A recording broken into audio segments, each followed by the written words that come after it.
My name is Debbie Brown, and I am the Workforce Development Specialist for Mon Valley Initiative. And I'd like to introduce two of our gentlemen who are participants in our Workforce Development Program. This is Kunta Bradford to my left, and then to my extreme left is Terry Neal. Well, first of all, guys, I'd like to say thanks for coming in and talking with us. And we just have a couple of questions.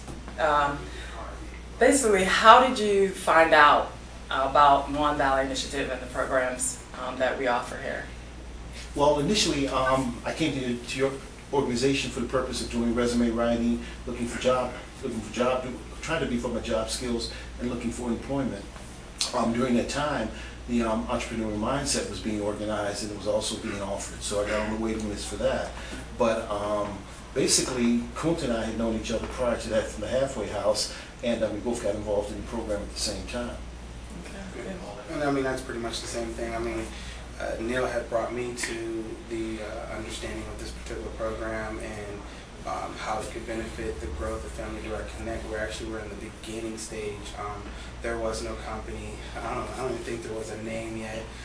We were just doing a lot of brainstorming, and we knew that there was this program out there that could possibly help us get funding, possibly help us to open up doors as far as how we want to develop this business. Okay. So that was something that he brought to my attention, and we both signed up and went through the interview process. So through this entrepreneurial mindset program, give us a little bit of background of what you did in that program. What are some of the things that that they went over with you, what you found was beneficial from working with entrepreneurial mindset through the University of Pittsburgh?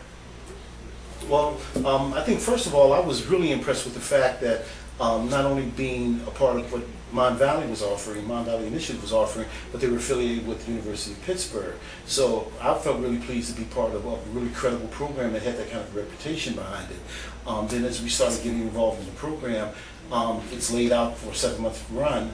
Once a month we actually have classes, then we meet with a business consultant who helps us tweak and develop our own individual ideas.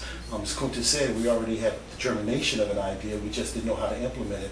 A lot of the things that really became helpful to us in the organization of our business had to do with business structure, a lot of things having to do with market, customer service, and because we have a technical spin to our business, it was necessary for us to flesh that out and make sure we were in compliance with FCC regulations, and because we deal with correctional institutions, we were within their policies also. So all these things that were necessary for it to be a legitimately viable business that could grow, they were able to assist us in. So it was a very professionally run program, but because I know personally I don't have any business experience, I was never made to really feel uncomfortable about how it was operating or what my lack of knowledge.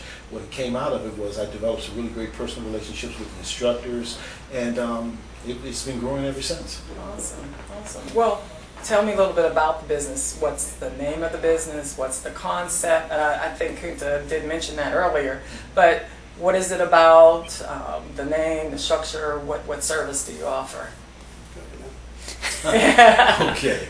The name of the company is Family Direct Connect, FDC, and what we do is we provide a low-cost phone service for families who have people who are incarcerated in state or federal institutions. We are aware, because of our individual experiences of having been incarcerated, the cost of calling and trying to stay in contact with your families can sometimes limit your contact with your families. A lot of people won't accept you collect phone calls, or you just basically can't afford to make the calls yourself. What we're able to do is actually provide a phone number that's local to the institution where the person is located, so now that when he calls, it actually is a local call as opposed to a long-distance phone call. I see it being a great benefit. Absolutely, for absolutely. Individuals. Getting a lot of positive feedback from it. That's awesome, yeah. Awesome. So tell me, where do you see your business going? I mean, right now you're in the Pittsburgh area, but can it be expanded outside of this area? Is there a possibility for that? Well, being that I'm in charge of marketing, one of the things that I really like about this particular business is we've already expanded outside of Pennsylvania. We have customers out of Arizona, we have customers out of Detroit, we have customers out of California, and we have customers out of Texas, and more than one customer out of these particular states. and we're still trying to, well, we actually know how we got those customers, but it's definitely a blessing that we have been able to germinate outside of just Pennsylvania without actually having to spend money to go out and advertise. PrisonTalk.com has been one of our marketing avenues, and it has actually helped us reach in a broader area. Talk radio, the Warren Ballantyne show, we've actually used their marketing, used them as one of our marketing tools to actually also advertise. But with this particular company or with this particular service, it's sky's the limit. You can go anywhere with it. Hopefully in the near future we can actually take this same thing and go into a whole other country. The United States is not the only country that has people in prison. Yes. And I'm sure there are people in prison in other countries where there are a distance from their local family members or whatever, and now here we're doing the same thing. Awesome, awesome. Well, tell me, I'm sorry, did you have anything else that you wanted to add? Could you read it on my face? Yeah, I just basically wanted to make the point that one of the things that's really great about this, we're both very God-conscious people, and we recognize not only because of the need to provide employment for ourselves, because of the economy being what it is, us having prison records now, it's really doubly difficult for us to find employment. So this is kind of an idea that's born out of necessity. But the reality of it is that we feel really good about the fact that we're able to provide opportunities for family members who've gone through this, who are now going through the same experience we've gone through, maybe alleviate a little bit of that suffering, keep families in contact. A lot of the information in our research of this company and in our development of this company we're finding out is that rehabilitation has a lot to do with how much you stay grounded with your reality outside of prison. Right. You know, I think people who don't have family contact, who don't have visits, it's doubly hard for them to get out of that prison mentality.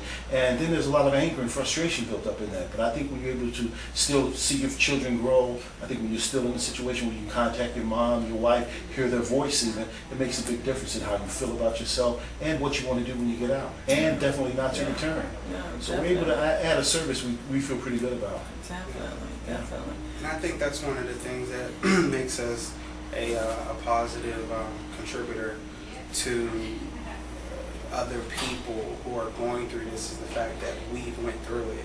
I mean, there are a lot of companies that say we care about the consumer, but again, unless you've been in the consumer's shoes and lived what they lived and went through what they went through, you can never understand the situation at hand.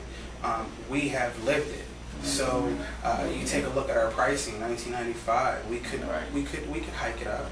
Our competitor does, but at the same time, we understand that yes, we want to make money with this, and it is our way of living. But at the same time, we also look at the fact that our consumer, our customer, their own budgets. Right. There's a missing income from their home. Right. And also that missing income is actually a liability, a debt, because they're sending money to the prison for phone calls. They're accepting the collect calls. So that same contributor has now been, become a bill. And it really hasn't become lost on us either that in our mission as a company that as African American men, disproportionately the largest number of people incarcerated in America today are African Americans, Latinos, brown skins. And a lot of it has to do with your economics, your education, not just the fact that they may be bad because of the color of their skin, but we definitely feel an obligation to be able to make a contribution. And this is a total blessing for us. Our association with Mon Valley, the Institute for Entrepreneurial Excellence, the Heinz Endowment for helping put together the monies to make these things run. These are opportunities we really didn't expect when we came home. And we really do hope that it will continue so that it will be affordable to other individuals after us, because it did make a difference. Did you read that question? No. It was a logical conclusion. It was a logical conclusion. It's needed for those behind us. Not just our success. It used to be the success of everybody who's going through this situation and has that need. And it's great that you guys are here to facilitate that. That's awesome. Well, I want to say that as an individual who worked with you as one of the workforce development specialists here, I feel like at least we all had a part in what's the success that you're having at this time. Did I ever thank you? Thank you. But we wish you much success, and if there's anything that in leaving the end of this interview again, I think you said it eloquently when you said that coming here brought you in contact with Mon Valley Initiative, with Entrepreneurial Mindset, with University of Pittsburgh. But just, is there any little tidbit of information or anything that you'd like to pass on to others who may find themselves in the same situation but do not realize that there are opportunities out there and that there are organizations out there? Say something wise. Well, first of all, I mean, if it wasn't for Neil, I would not have known about this program. I feel like the government spends millions and millions of dollars building prisons.